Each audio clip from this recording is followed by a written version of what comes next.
Good morning, everybody. Or, well, 2 minutes before afternoon in my area. Good morning to everybody else and throughout the world, country, wherever you might be. Hope you're all doing well. Got my typical caffeinated drink. If I don't have this, I have coffee. But I gotta have my caffeine. And I gotta have my crypto. Hence the name of this show, Caffeine and Crypto, where we drink caffeine. Sometimes I might have a special guest on with me. And we talk about cryptocurrency, what happened throughout the week, and even more importantly, crypto mining hardware, or just hardware in general, because I believe most crypto personnel are hardware nuts, so to speak, at least when it comes from a mining perspective. So, good morning to you. Thank you for stopping by. I cut down the episode so that way I don't lose so much attention. We'll probably up it to 2 hours when I have a special guest on. But I think 1 hour should suffice before Red Panda Mining comes on, and then we'll go from there. Good morning, Savage Mine. Hope you're doing well. Savage Mine, by the way, provided some useful information, which we're going to talk about later in this stream. But Bitcoin's been doing pretty good this week. We almost hit 16K. I believe on some exchanges we did hit 16K. But it's profitable right now. Let me see if I can adjust you guys real quick. There we go. Just a little bit. So it's been profitable mining for quite some time now, but if you're mining Ethereum and you were mining it in the past prior to this pump, out of the mid 300s to this mid 400s, you're doing pretty good. Not sure if you're selling or accumulating more or buying more, whatever it may be. A lot of good news surrounding Ethereum as a whole, but Bitcoin primarily, yes, we pulled back since then. So we hit around 16 last night, or thereabouts last night, and we have since pulled back to the 15.2 range. But you see this hump right here? That's not good. That means Bitcoin is overvalued or overbought or whatever the technical term is for it. And really, a dump is coming when the RSI, has that top hump, and the next one is much lower. There's a dump coming. And it was just getting overextended. A lot of exuberance in the market, and I certainly was excited as well, so I can't state that I wasn't all into the hype. But these type of pullbacks are nothing new, and this is minor compared to the 30% that we've seen in the past. Let's see here. This is only 3%, so this is nothing. Now, the question that I have for me specifically is, do I sell some to make up for a couple decisions that I made this week, which I'll get into here shortly throughout the stream. But Bitcoin is doing good. The crypto market's doing good. I'm not going to talk about the political atmosphere, but does that have a role to play on the crypto markets? Could be. But either way, it doesn't matter. Crypto was pumping regardless of who got the nomination or not. So I'm all in on crypto. I'm going to continue to accumulate more. I'm going to continue to mine it. I just need to answer my question of whether or not I'm going to sell some to make up for some of the decisions that I made throughout this week. Let's check chat. Rabbit Mining, thank you for stopping by, buddy. Vitalik, my buterin. We were talking about you. But not you per se, but the name that the person that your name represents, so to speak. A lot of good stuff this week. DeFi. Still crazy. Someone paid $9,000 for a $120 DeFi transaction. Let's go look at this real quick. I find this very interesting. Check this out, right? So this guy, or this individual, has only one ETH left in this address. But look, where's it at? Where's the fee? Where's the fee? Right here. Paid 23 ETH. 23 ETH for a transaction fee. This guy, all right, I don't know. I can't see the full history, or I can't see the full history. But to me, if I was this individual and I was trying to get to that 32 ETH, so that way I can join in the Ethereum 2.0 staking, and I just lost 23 ETH to a transaction, I would be irate. I would be completely mad. A crypto market participant has accidentally paid a fee 80 times the transactional value while executing a swap on DeFi liquidity protocol, Uniswap. About 14 hours ago, and this article came out November 5th, claimed by a Reddit user, Proud Bitcoiner, swapped 0.2955 wrapped Ether for 531 Chi gas token on Uniswap and paid 23.51 ETH, $9,430 at the time of writing. That sucks. That sucks. If you're using Uniswap, you got to be careful. You got to look at the fees that you're paying. If the fees that you're paying for this particular token, even if Chi was gonna blow up, you know, maybe a month or two down, like you got some insider news, is it really worth paying that high transaction fee? No, you need to pay attention. You really do. Dig Deep Miner, thank you for stopping by. How you doing, bud? So the transaction fees actually dropped down in the DeFi space. I mean, it's kind of leveling off.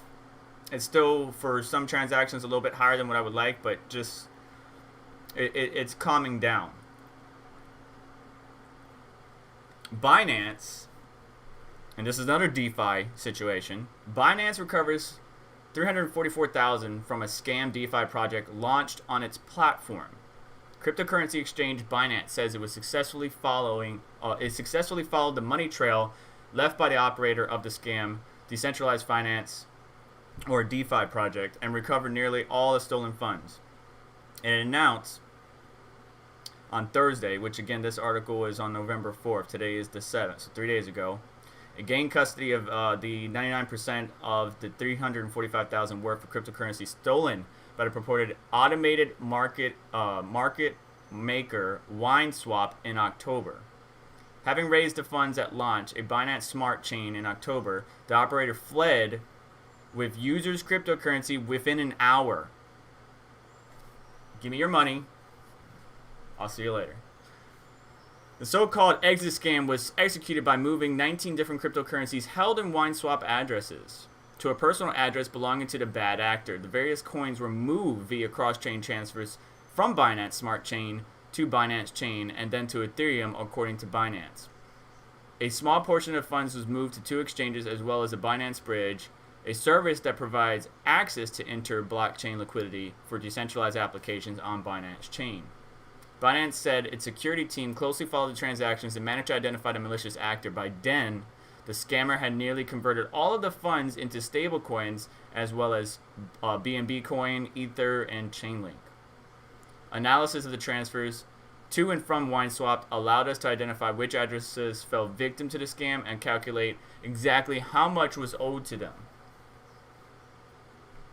Got to be careful. Not only with transaction fees, you don't want to pay over $9,000 for a transaction fee, but some of these DeFi products that popped up because of the hype may be an exit scam, and this is not the only one that's done that. So you definitely got to be careful. Let's see here. Dig Deep Miner. I'm doing great. One of my rigs just caught on fire. Dig Deep. What do you mean? Why did one of your rigs catch on fire? What happened? What? What happened? I want tweets. You and I talk on Twitter. I want tweets. I need pictures.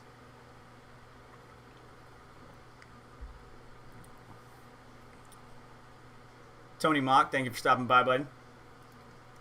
Ethereum. Like I said, it's been a great week for Ethereum, not just Bitcoin. Most of the altcoins were doing good. We got a serious pullback happening right now, but most of the altcoins were doing good prior to the stream of this weekend. I believe when that 16K level hit, and usually when Bitcoin goes up this high and the altcoins don't follow, right? Like they're delayed. They may follow after Bitcoin goes up. and then Bitcoin has a pullback, they usually take a bigger hit. And that's one of my concerns, is that some of the favorite products that we have are going to take a huge hit and may not be able to recover. But we'll have to wait and see. Dig deep. One of the risers shorted. One of the risers shorted. Oh, maybe you should check out GPU risers. Yeah, now I know the Amazon ones are cheap. I know the Amazon ones are cheap. But GPU risers, I really like the quality of the PCB and the design of these risers. Now, yes, a regular 006C Amazon riser that you can get like a 5-pack for like 20 bucks is more efficient. And I know a lot of people, when I made the video, were just like, oh, that's too expensive, yada, yada, yada. I understand. I truly do. The whole point of mining is to be as efficient as possible. But, I don't know. Risers will burn up. Dig deep. This is nothing new to you. You know this. Risers will burn up. Not only did I have a riser burn up, but I also had the USB somehow start to draw power through the USB. And the USB itself, the cable, you started to see it, like it got hard. Like the plastic or the rubber around it started to harden, because something inside must have not been, there was a short, obviously. So I don't know why the GPU was drawing power through the USB, through the 1X, through USB and into the riser, but it did. The riser wasn't the issue, it was the USB cable, so obviously something in the wiring was bad. And Dig Deep does use good risers. He uses version 009S, which is good. The 006Cs are tried and true, real cheap. You can get them in bulk on Amazon, but that's why you get them in bulk. Because if one fails, you just swap it out. But just be careful that you're using, and I know Dig Deep does this. I'm just saying in general, just be careful that your electrical requirements are being met. You don't want to catch your house or facility on fire. Yes, Tony Mock, the PCIe risers, at least on GPUrisers.com, do have LEDs on them. They got a red and blue one. Lights up pretty nice, but yeah, I don't think the 006C has it. I'm not sure. Dig Deep, does the 009 ones you have LEDs on them? Max Voltage. You've been a very active person in our Discord, so thank you. Alright, so Ethereum breaks multiple records. We knew this was coming. Why? Because, well, the Ethereum community is preparing itself ahead of the launch of ETH 2.0 with a record number of wallets now holding 32 ETH, because you need 32 ETH to stake. Or excuse me, to become a validator. As far as in-depth information about the ETH 2.0, I really can't do it justice. I would recommend Bitsby Trippin, Red Panda Mining, and Savage Mine, who discussed this project or this launch in detail. But I'm just going to give some bits and pieces here. Ethereum has hit multiple records amid the news that ETH 2.0 could launch as early as December 1st, according to Crypto Analytics. Now, I'm kind of skeptical of that, and I'll go into why.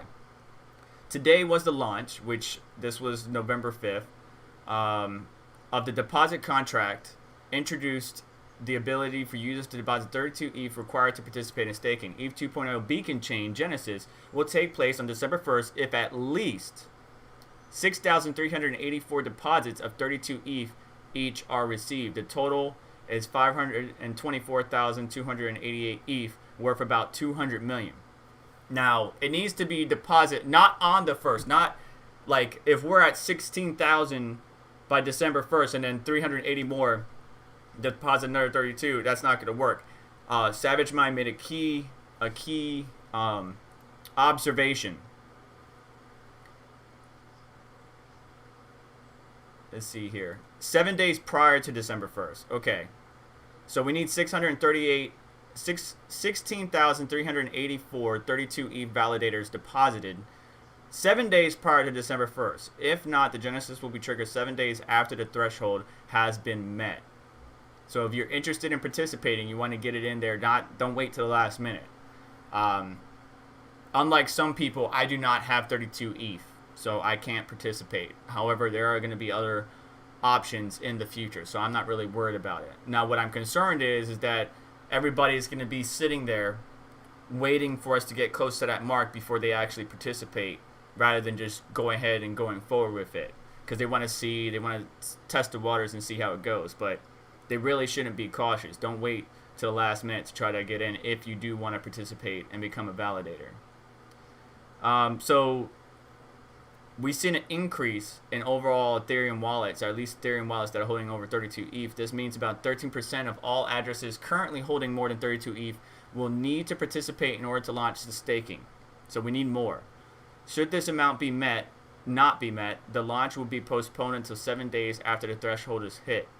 So it would get triggered once it gets triggered 7 days after the threshold is hit is when we should see ETH 2.0. The number of addresses holding at least 0.1, 10, or 100 Ether has also risen to the post-record highs of 3,616,000 addresses, about 300,000 addresses, and about 52,000 addresses, respectively, indicating increased accumulation from speculators as well as prospective validators. The number of Ether held on exchanges has also hit a one-year low of 15.8 million. People are taking it out, putting in their wallets.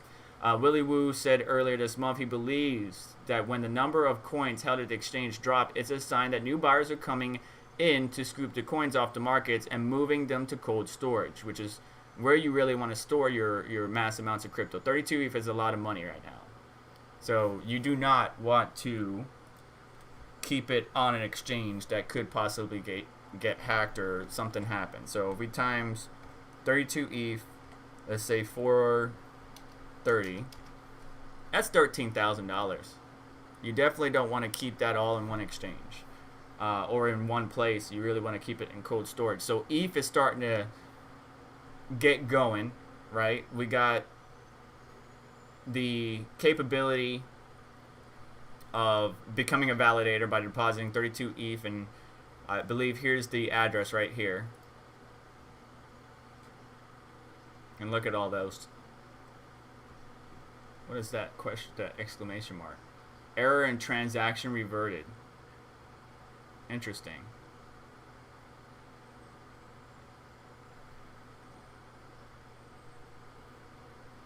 So how many Ether did we need to get? 524,000, and we're currently at only 42,000. I'll check chat in just a second. Trigger the Genesis. Yeah. Additionally, our friends. Now, Vitalik has got a lot of good information on his Twitter page about this as well.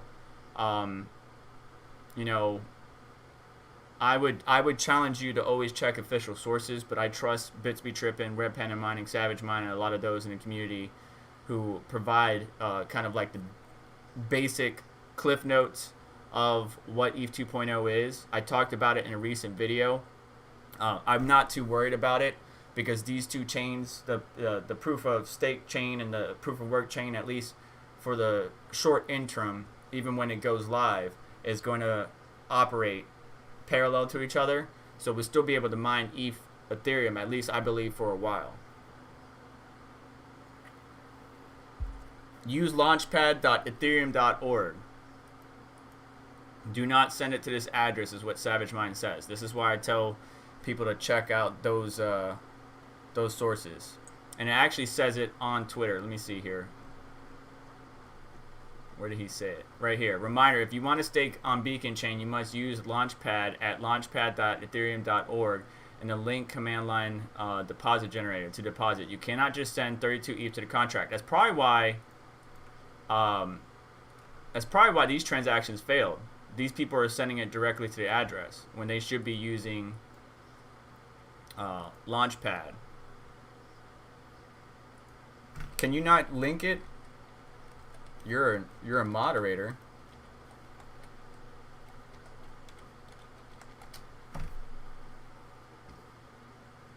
There you go. And there's the status of the overall. So Ethereum Launchpad, I'm adding this to the description. Launchpad, if you want.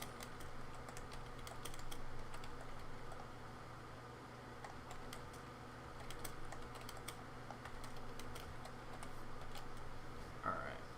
So there's the goal that we got to hit, and this is where we're at, which is crazy because Vitalik actually send 1.4 million of Ether in preparation for Ethereum 2.0. Ethereum founder Vitalik Buterin, not Vitalik Buterin, that's in the live chat, has sent the first Ether for staking on the next iteration of blockchain network. So we need more participation, to be honest. If we want ETH 2.0 to come any sooner, we got to have more participation, and we're far from our goal right now. So we'll have to see how things pan out. At the time, it was only 38,693 Ether, and now we're at 42,661. So we only went up a little bit. But that's how many validators we need. That's how much Ethereum we need total in order to reach the threshold to prompt the system 7 days later to, move forward with the Ethereum 2.0. So it's just going to be a matter of time. Now, be careful, because I've been seeing those damn ads popping up before major crypto YouTuber videos again about, like, send something ETH to this address and we'll send this back. Those are all fake. I don't know why people keep falling for it, but those are fake, and they're starting to come back up again. Every time the crypto market has a pump in some form or fashion, whether it's an altcoin or Bitcoin, those scammers start to come out in mass. And it really makes me upset. Because there are people that unfortunately will fall for it, just like there are people that will fall for, wine swap, and, not pay attention to the transaction fee that you're about to pay. So just slow your roll. Look at what you're doing, confirm the address, because a lot of people, they have a typo in the address and then they lose their funds. Just take your time and make sure you're doing it right, especially if you're sending big amounts of funds or fiat or currency or whatever it is. What is this? This is the Ethereum price protocol upgrade, Ethereum phases of development over time. Okay.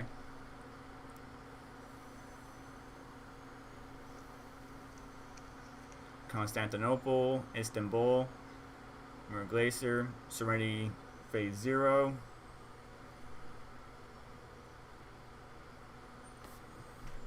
Interesting.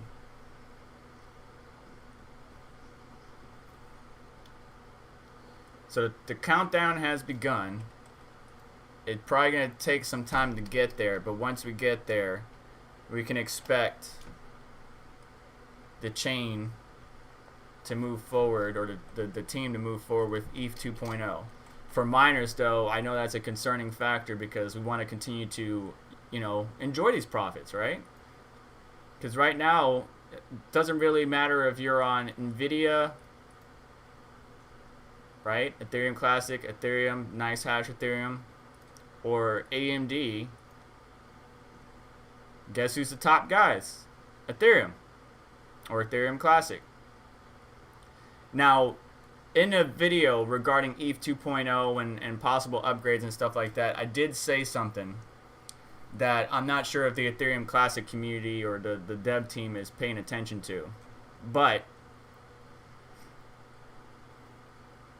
if Ethereum Classic is able to hold off, right? Because they're talking about moving to SHA-3. And look what's happening BTC value wise to Ethereum Classic. It's been having to deal with hacks and a number of issues in the past that we've talked about, and ever since it's just been on a downward spiral, right? Ethereum is king when it comes to Dagger mining or ETH hash mining, whatever you want to call it.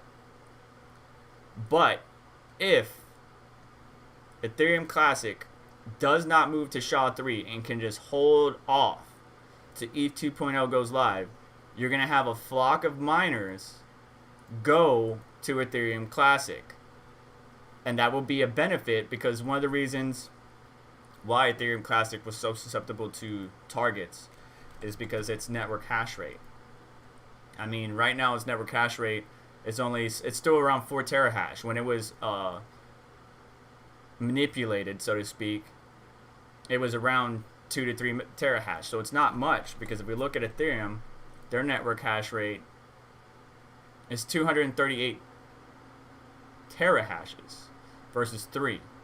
So imagine if ETH 2.0 comes out and at least 50 terahash of miners move to Ethereum Classic. That will help secure the network. That will help possibly increase the profitability of mining Ethereum Classic, and so on and so forth. Yes, there's a bunch of other coins that they can choose from, but I believe Ethereum Classic will be the next one that they would go to. Dubai coin I've been seeing popping up, and if you haven't checked out my series where I talk about what was the most profitable cryptocurrency to mine for a particular month, because I do one at the end of each month, just accumulating data and then showing that data to the community. Dubai coin has been climbing up since last month, October. Besides Dubai coin, you got Pearl, you got Elysium, you got Ethergem. Ethergem is a very popular one as well. But I have a feeling that Ethereum Classic would be the #1 go-to if we could get the miners that are unable to mine Ethereum after ETH 2.0 is officially live, and the proof of stake and the proof of work chain are the proof of work chain is no longer in existence. So it's only the proof of stake that those miners will then move to Ethereum Classic, because even with its downturn, even with the drops, even with the compromised networks and double spending and all the issues that they had, Ethereum Classic has been one of the more profitable cryptocurrencies to mine, even if you're AMD or Nvidia. So keep that in the back of your mind. I hope Ethereum Classic can make it work and hold out until ETH 2.0 goes live, so that way they don't switch to SHA-3. They stay on ETH Hash or Dagger or whatever, which one you want to call it, and they will get the Ethereum miners. That's what I'm believing they will do. Rabbit Mining gave me something here. ETC said they will not be supported by ASICs and NiceHash. They say that, but if they did get all the miners, they probably would stay. If they did get all the miners on the network, even if there are ASICs or whatever, they probably would stay. They just need to secure the network.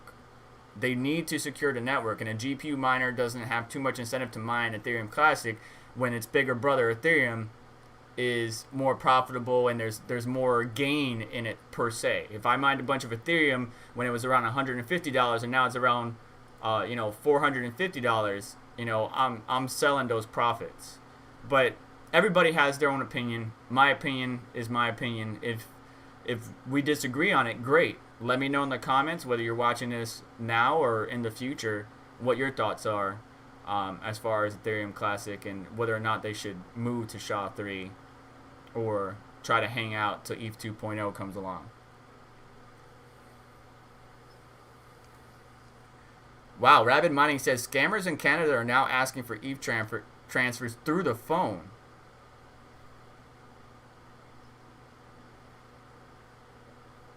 I would like ETC to stay GPU mining, Rabbit Mining. I would like for them to, but they need to incentivize GPU miners to flock to them, which right now, and considering the past events, not a lot of GPU miners care to mine Ethereum Classic.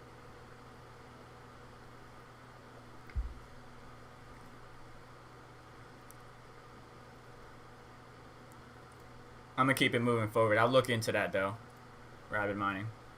All right, so last episode of Caffeine and Crypto, I mentioned something about an email being sent out to Ledger holders and how you must be careful because, emails like that may actually look legit.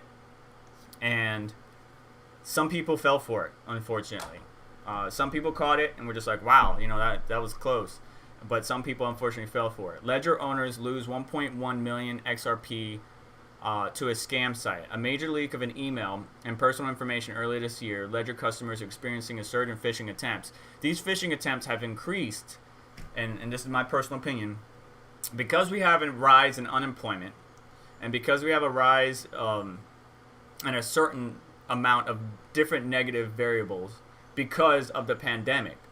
People are turning to scamming, phishing, whatever, because it makes them money, right? If you can't find a job, technically you can do some mischievous stuff, or dubious stuff, and make some money. So scams are going crazy, right? I've been getting nothing but texts and emails and voicemails and ads for the election.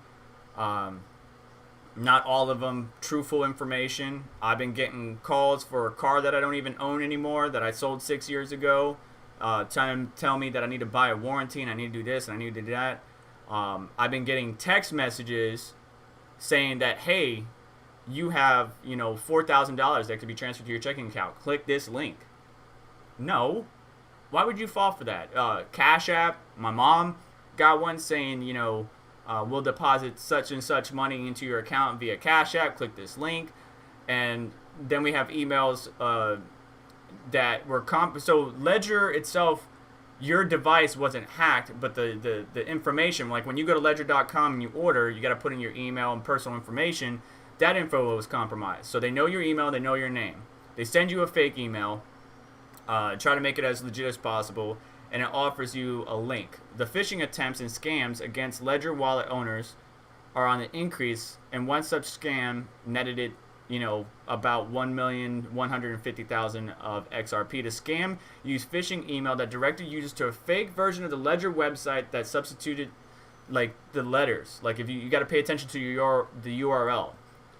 On this fake site, victims were fooled into downloading malware, posing as a security update, which drained the balance from their Ledger wallets. And here's the image.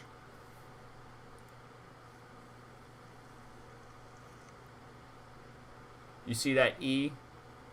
It's very hard to see, but you see that E? So, got to be very careful. According to community-run fraud awareness site Explorer, the XRP collected from the scam was sent to Bittrex across 5 deposits, but the exchange was unable to seize the XRP at the time. Yeah, it's not that they wanted to seize it. In a similar ongoing scam, a phishing email that appears to be sent to official account from Team Ripple appeals to Ledger users by offering an XRP giveaway to whitelist addresses. As part of a community support program, the registration process involves handing over your Ledger seed phrase or a crypto private key in order to qualify for a non-existent program. In an email the customer sent on July 29th of this year, the Ledger acknowledged that it has been victim of a data breach in which close to 1 million email addresses were compromised, along with the personal details of a subset of 9,500 customers. Although the vulnerability leading to the leak on the Ledger website was quickly patched, damage had already been done, and the scammers appeared to be coming up with creative ways to use the addresses to trick Ledger users. 2018, scammers put up a fake Binance site. You could see very carefully the dots below the N and the N. And it's just small details like that if you don't catch, even if it's spelled correctly, small details, like what I would call the ñ above an E for the Spanish words. You got to be careful. You got to watch out for those things. But unfortunately, they got away with it. Bittrex was unable to seize it, and 1.1 million in XRP was taken. So, sucks for those individuals. Max Voltage, I heard about that, buddy. I wish you the best. I know he was just recently laid off. I saw that on DCA. Just keep trying. I'm not sure if you have unemployment wherever you're at, and whether you're in a different country or here in the States, but apply for it, and try to keep applying for different jobs and do your best that you can. The reason I run this channel in the first place is, one, because I want to provide data, information, content for crypto enthusiasts, hardware people, just overall computer nerds. But two, it is something that I need to do because the job that I have does not meet the full needs of the finances for my household, right? I got a family to take care of, and I'm doing this to try to increase the funds that my family is able to get annually, so that way we can live more comfortably. In my past life, working construction, living paycheck to paycheck is not fun. That's why I'm always pushing my boys to get a career and focus on what they want. My one boy is 16, 2 years away from graduating. He still doesn't know what he wants to do, and that's why I need to continue to work with him and make him understand that you want to decide now, because if you wait and procrastinate, then you're going to work a job that's going to only be able to get you by instead of doing or living the lifestyle that you want to lead. And your education is super important. So little personal details about my life, but yes, this channel is also a means to help me support my family. Unfortunately, the position that I have actually paid less than the previous position I had, so I lost about 8 to 10 grand a year. So I'm trying to make that up. Back to positive news, Dizzy Mining showed us how the Ryzen 5 5600X mines. Let me see if you guys can see this. Yeah, you guys can see it. The CPU, I'm blocking the CPU temperature, but right now the CPU temperature is around 53 degrees C. There we go. I'll take me out of the way. So he's showing us the 5600X, and you can see the temperatures in the upper corner here. And Ryzen has always been a good CPU to mine with. Intel, not so much. AMD, okay. Maybe you're not going to be making profits that you normally would with a GPU, but it's still plausible. It's still doable. But Intel is not. Intel gets too hot, draws too much power, yada, yada, yada. So we can see here, and I know this is just the beginning, but it's around 7,000 hashes that the 6-core, 12-thread CPU is able to provide us. Let's see. Does he show power draw anywhere? It's behind his screen on the left, which we can't see. I believe it's on the screen on the left. No, it's not. Bruh, where's the power draw? Maybe it's on the right one. But it's a 65-watt TDP chip. It's a 65-watt TDP chip. And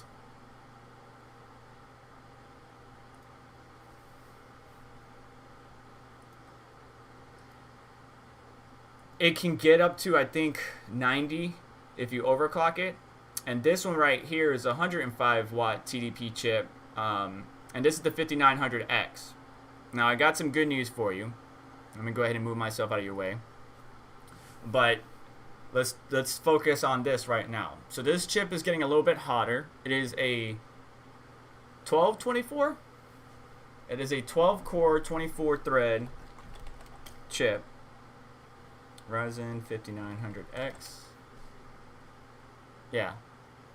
And it's rated on 105 watts TDP. And unfortunately, that TDP number doesn't mean anything because the TDP that Intel measures, or the way that they measure TDP and the way that AMD does, is two different things. But I believe we saw quite a significant power draw increase when it came to Ryzen CPUs during benchmarking and stuff like that. Yeah. So we're getting 13.1 hashes, 13K hashes. And I'm pumping my fist because I'm excited. Mining with the 5900X. Yes, Rabbit Mining's like, I would expect more. I don't know, but I think Dizzy Mining, here's my theory. Let me bring me back onto the fold here.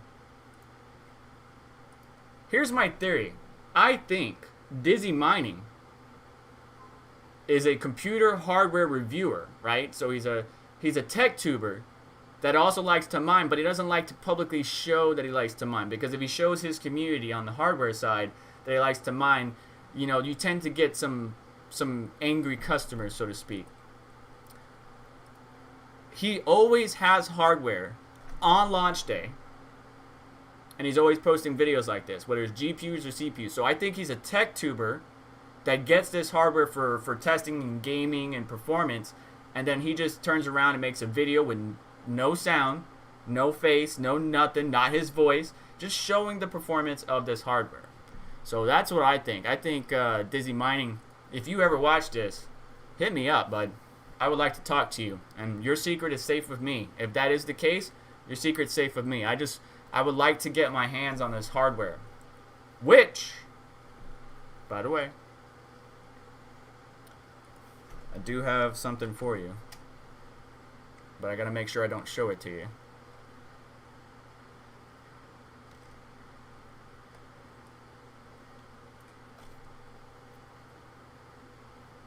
You see it? Can you guys see that in live chat?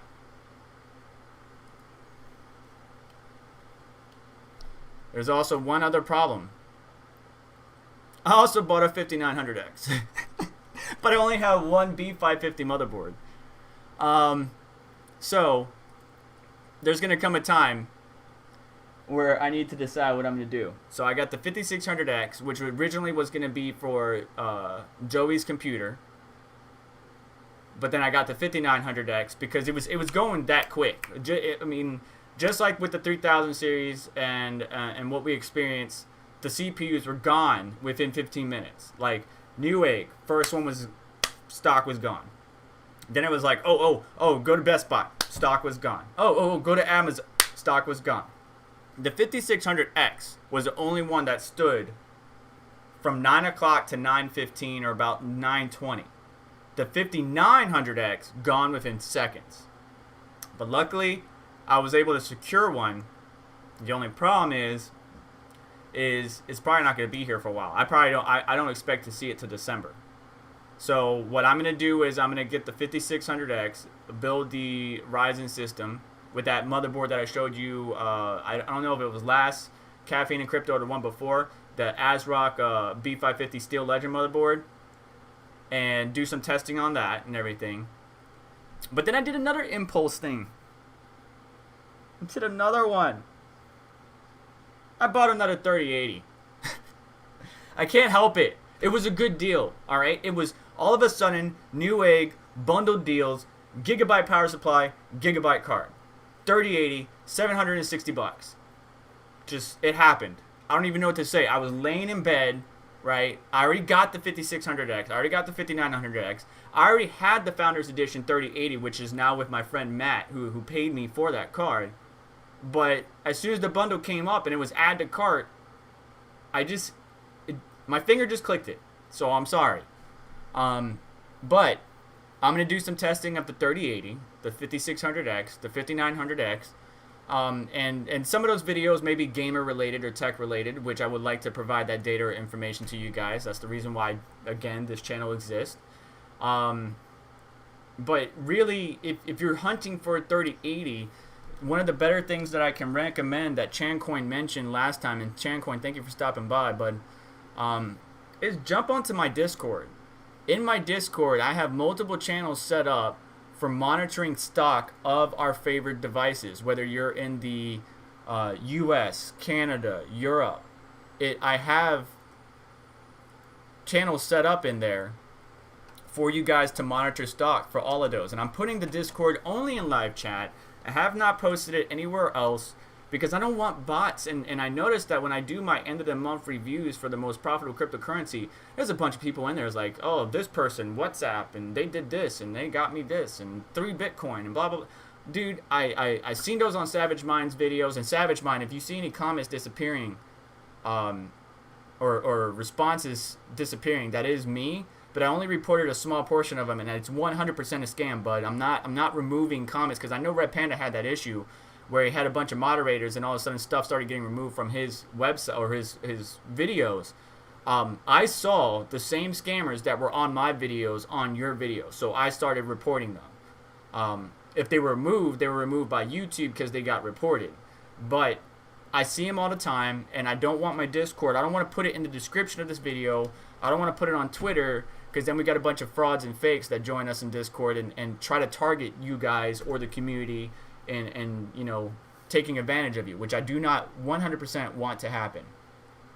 But in my Discord, you will see I got different channels. So I got the RTX 3000 series, which is being monitored for Europe, Canada, US. They're all kind of in one channel. I don't have the EU separated from Canada and so on and so forth. But if you go here, you right click and choose notification settings and you know, do all messages or use default, whatever, you will get notified. And I know there's a lot of servers that notify you and it get kind of annoying. But I also have the Zen 3 for Canada, US, Europe, and then I also have preparing for the Radeon 6000 series, just FYI, because I have a feeling even with AMD's increased stock, we're going to have a hard time getting it. So be careful. Oh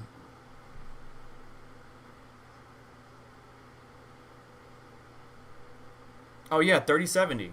Wait a second, hang on. I think I already have it. Yes, 3070. I'm double checking, but I have basically 3000 series channel covers all 3000 CPUs or 3000 GPUs. 3070, 3080, 3090. When the 3060 Ti comes out, I will also add that. Savage Mine did a great video showcasing the 3060 Ti's mining performance, or speculated mining performance, and we can see here on screen some of the various models that they're probably going to come out with. So we have the Asus TUF, which looks very similar. I believe this is the Asus Dual, and the Strix, of course, one of Nemesis' favorites. And if I could go ahead and pull it up for you guys real quick. Savage Mine plugged in some numbers based on that speculation, so we can see how the 3060 Ti might actually be as far as mining.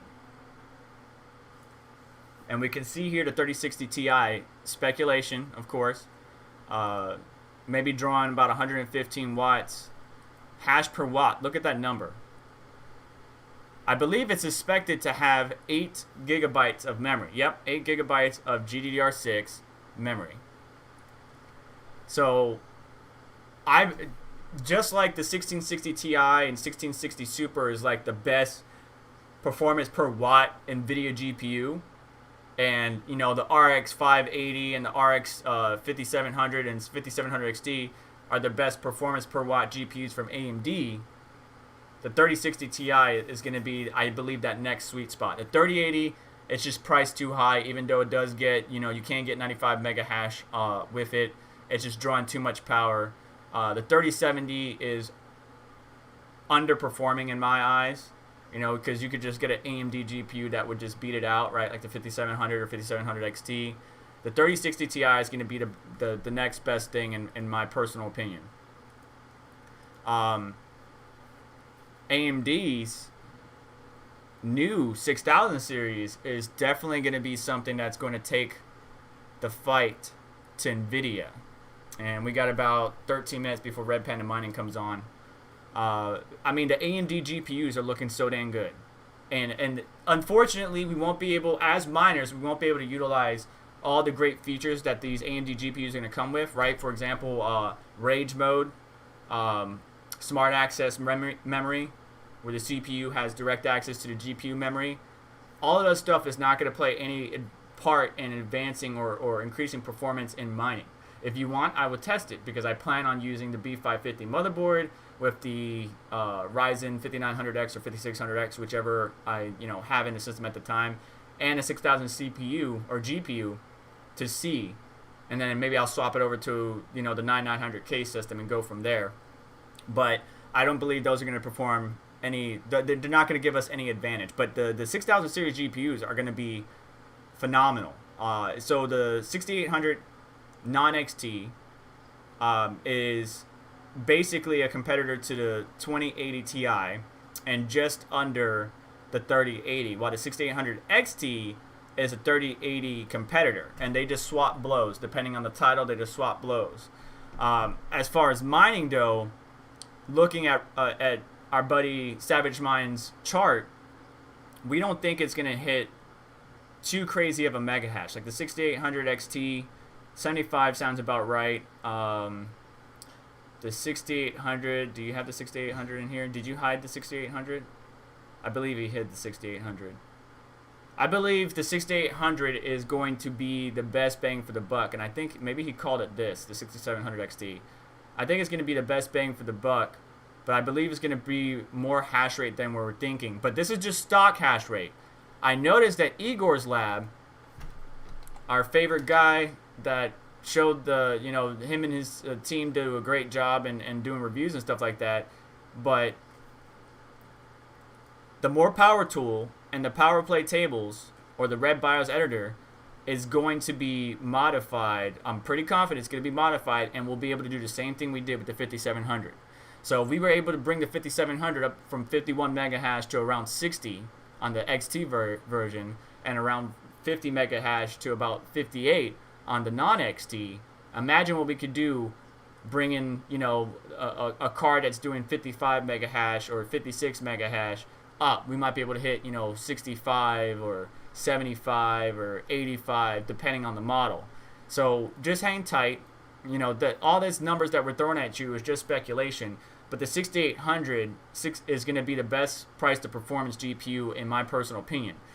Only the 6800 and the 6800 XT will come out first on November 18th. The 6900 XT, we're going to have to wait to December. So you're just going to have to be patient.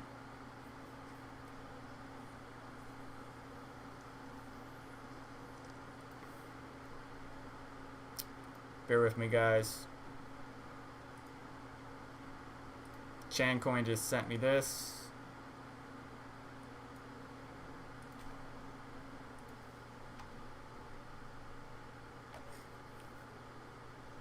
There's a 3060 Ti,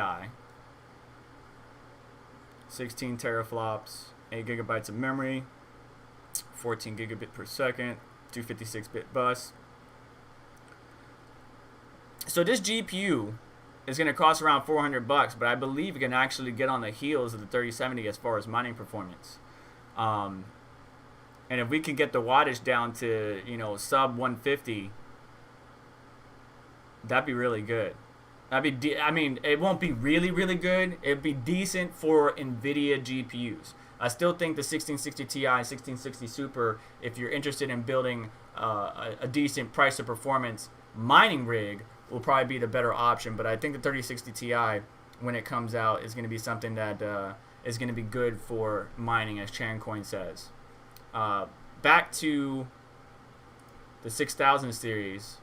Here's obviously, like, different manufacturers are all doing the same. This is what AMD does. They all have the same shroud, same pretty much design.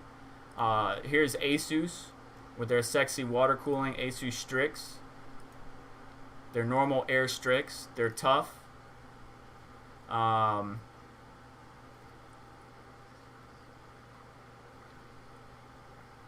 This is good information. So launch date, they'll have the standard design that AMD showed us, and then 1 to 2 weeks later they're going to start delivering their partner cards. So keep that in the back of your mind. Here's the Radeon Pulse from Sapphire. Not much information. There's the Nitro, there's the Pulse, so same, you know, kind of aesthetics with the gray, black, and red. Here's PowerColor, which, again, because AMD keeps it restricted, it's going to look exactly like the one we saw before. And that's pretty much it. Here's the performance charts, the 4K benchmarks, and it's very hard to see, so let me see if I can zoom in. You got Battlefield 5, right? And so the far left or pinkish is 6900 XT. Then you got the 6800 XT. Then you got the 6800, the 3090, the 3080 FE, and then the 2080 FE. And let's look primarily at the 6800 XT because they're coming out first. 6800 XT and Battlefield 5 is beating the 3090. Now the 3090 only provides us a 10% performance increase over the 3080. The 3090 is primarily for content creators, CAD drawers, different stuff like that, because the amount of memory. But AMD did something smart because all of their GPUs come with 16 gigabytes of memory. The hardest thing, or the most important thing if you're going to run 4K, is memory. So Red Panda Mining just jumped in a live chat. Definitely smash that like button. Appreciate you stopping by, Red. We're going to come check you out here in just a few minutes. As always, jump from caffeine and crypto over to the crypto mining rig showcase. Borderlands 3, we saw AMD, by the way, provide us during a demonstration.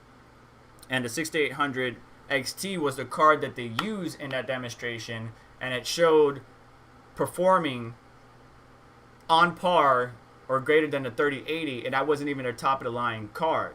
So their top-of-the-line card is going to bring the heat to Nvidia. Maybe not in all titles, but in most titles. Like, for example, Doom Eternal, which can run on Vulkan as well.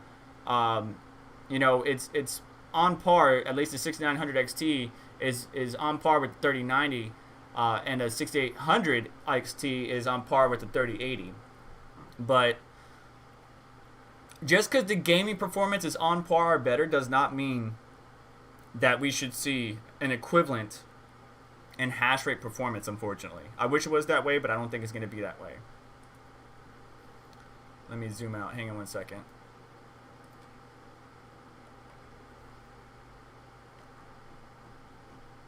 Go. Yeah, I don't think it's gonna be as robust as we were hoping. It's gonna be good. Don't get me wrong. The 6000 series GPUs from AMD are gonna be great, but the gaming performance doesn't always equate to mining performance. Now, AMD may blow me out of the water and prove me wrong because of architectural improvements, but I believe, you know, with the die shrink and stuff like that, and the process improvements, the efficiency is really what's going to make me smile. The efficiency of these GPUs to get a little bit higher than the previous generation's hash rate, but at a much lower power draw, is what's going to make these GPUs certainly enticing to the mining community. But as always, most miners are gamers. Not all miners are gamers, but most miners are gamers. Be considerate. I know most of us want to get, like, Savage Mind likes to buy his GPUs in bulk, right? He likes to buy, you know, he wants to build a new 8-card rig. He's going to buy all 8 at once. If the stock's not there, then you can't buy all 8 at once. So what I would recommend is, over time, accumulating more and more. You know, get 1 or 2 launch day and then get another 1 or 2 a few months later. Because we're not the enemies of the gamers. Unfortunately, it's the scalpers and botters. So just be considerate of others is all I want to say. Just be super considerate of others. Don't buy all the stock all at once. You can do whatever you want. I'm not your mother. I'm not your father. I'm just saying, be considerate of the gamers out there. Red Panda Mining is getting ready to go live here in a few minutes. That's why I cut down the length of these episodes. But that's pretty much it for me today. That's what I wanted to talk about. I want to talk about how great of a week we've been having with Bitcoin on the rise. Ethereum's still pumping, even though Bitcoin's having a pullback. You know, be careful what you're doing. You know, pay attention. Don't pay huge transaction fees for a small, you know, amount of whatever token you want on Uniswap. You know, paying $9,000 for $120 worth of some token on Uniswap is ridiculous. Be careful of certain DeFi projects that might be an exit scam. Pay attention to the ETH 2.0. We're a long way from reaching the goals, but pay attention to it because it's very critical to us miners, and it is a project that us miners support. Ethereum is a project that we support, so it's good to be educated. If you want more information about the ETH 2.0 transition, I did do a video, which is a generalized overview. However, Red Panda Mining, Bitsby Trippin', Voscoin, I believe, did one, and Savage Mind did one. All great information. Go check them out, guys. And I just wanted to talk about AMD. I did an impulse buy. I got 2 Ryzen 5000 CPUs. I got the 5600X and the 5900X, but I'm only keeping one. So keep your ears open in case I sell one of them. I will sell it at, you know, the rate that I got. I just need to make my money back. And then I bought another 3080 when I didn't really need to buy a 3080 because I'm trying to buy a Radeon 6000 series, but it was such a good deal, and I got a power supply with it. I figured I'd use it. I need the power supply anyways for Joey's computer that we're building, so it worked out perfectly. But that 3080 as well, we'll see how things go moving forward. Rabbit Bonnie, thank you for stopping by. Max Voltage, always a pleasure. Jay Foster says, did they say the 3070 Ti is coming? Not yet. Red Panda says he's going to be late, so I'm going to try to keep you guys entertained. Michael Patterson, what's up, buddy? Crypto Miner Lifer, I haven't seen you in a minute, man. I see you online all the time, but I haven't seen you in a minute. I appreciate you. I really do. We got to get another, I think we got a poker tournament coming up sometime in December, by the way. Yashnik from Aeon Pool.tech is going to be hosting another one. So if you're interested in us beating each other up online, check that out. What is Antonius, you think ETH's going to tank? I don't think it's going to tank. I think we'll be all right. I just think it sucks that it's going to be taking a project that we hold very dearly as miners, is going to be taking away and putting it, you know, into proof of stake. But there's going to be proof of stake and proof of work chains working in parallel for a while, even after ETH 2.0 goes live. So just keep accumulating more ETH and doing what you need to. I know a lot of people don't have 32 ETH or what was it, 13K? I can't remember if it was 13K or 16K, but 32 ETH is hard to get a hold of unless you've been mining for years, and some of us have, or you got a big operation. Just keep accumulating so that way you can become a validator. If you don't want to become a validator, then just hang on to it and sell it when you feel you want to. I need to figure out what I'm going to do because, like I said, I just bought a 3080, I bought a 5600X, and I bought a 5900X. I need to sell some crypto to make up and pay those off. So, yeah. Impulse buy. Don't do it. It's a bad habit. But I want to create content for you guys. Whether it's crypto mining related content, gaming, or tech reviews. That's what this channel is all about. So do me a favor. If you're into that, hit the like button. Subscribe for more content. And check out Red Panda Mining. He's coming up next. I always do the show every Saturday morning. Caffeine and Crypto. Leading into Red Panda Mining show. If I have a special guest, I may go on at 11 a.m. Eastern. I know that's very early for you Pacific Standard guys or gals. But keep an eye on my Twitter, and you will know when we're going live or what we're doing or what the schedule is. And I will keep you guys posted. I appreciate you guys stopping by. I'm going to post my Twitter in a live chat. I'm going to post the Discord one more time in the live chat if you want to follow or join. For those that just came in at the last second, by the way, my Discord does keep track of stock for 3000 series GPUs, Zen 3 CPUs, and AMD 6000 series. 6000 series isn't out yet, but if you want to keep up to date on where stock is and where you can buy, because it's going to be hard to get it, check it out. It's in my Discord. I only post it live. Be respectful of others. You guys have a great day, and thanks so much for watching. I appreciate you guys stopping by. I really do. You guys take care. Let's go hang out with Red Panda for a little bit, and I'll see you guys.